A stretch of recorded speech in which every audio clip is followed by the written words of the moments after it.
Hello, welcome to All These Repairs. Today I'll be showing you how I jack up a VW Cabriolet. There are a lot of people who are not really sure the best way to jack up these cars. There's actually some places also that you do not want to jack these vehicles up on, so we will try to answer all those questions today, including the front and jacking up the rear. Just a quick warning before we start the video, jacking up vehicles is dangerous. It's your responsibility to do it correctly. This is only my technique which I'm filming and showing you guys today. The tools and parts required for this is a good jack, 4 jack stands, and some wheel chocks. If you're jacking up the vehicle, make sure to always chock the rear tires. Jacking up the front, you can jack these vehicles up under the pinch weld, so just slide your jack underneath.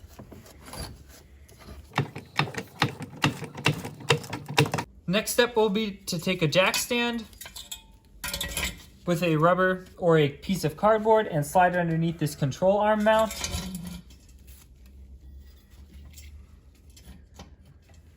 And then slowly lower the vehicle.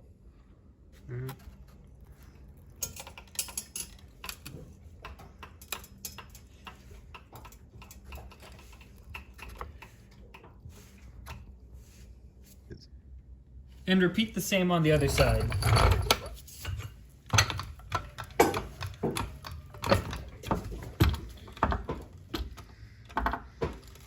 When you're jacking up the second side of the vehicle, make sure you always have a second person watching the jack stand that you just placed to make sure that the jack stand isn't slipping or the vehicle isn't sliding off of it.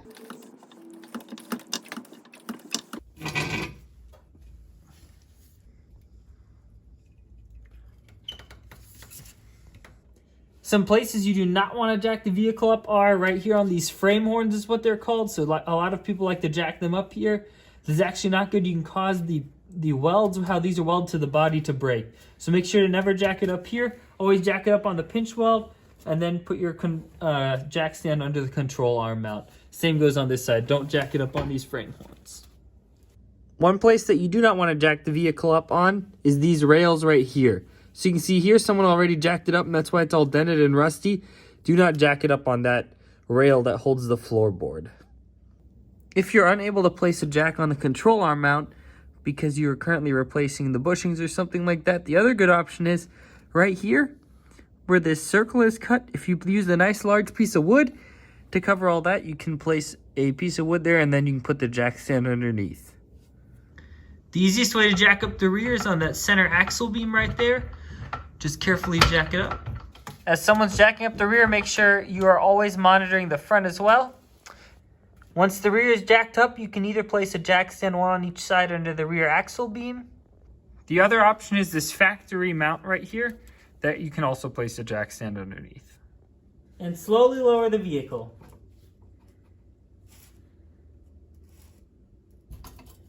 The last step before I crawl underneath the vehicle is I give it a good shake. If it falls off from me shaking it from the jack stands, then it's guaranteed going to fall off when I'm underneath and banging on different pieces trying to get some rusted screws out.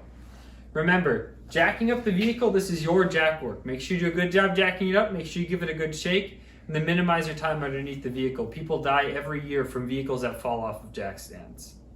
After your repair is complete, you need to let the vehicle down from all 4 jack stands again. Always start by removing the rear jack stands first.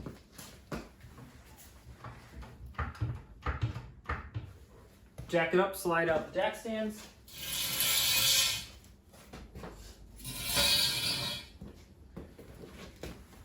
Carefully, slowly lower it.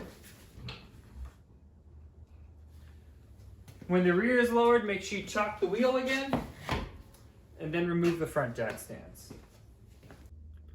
Just like jacking up the front, we will independently lower the front, jack up one side under the pinch weld. Remove the jack stand. Slowly lower the vehicle.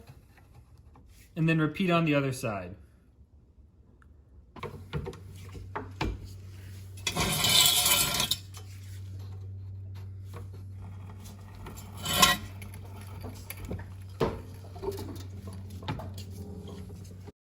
Remember to be safe while jacking up and lowering your vehicle, and always have someone else to assist you and watch the vehicle. Thanks for watching another episode of Ollie's Repairs.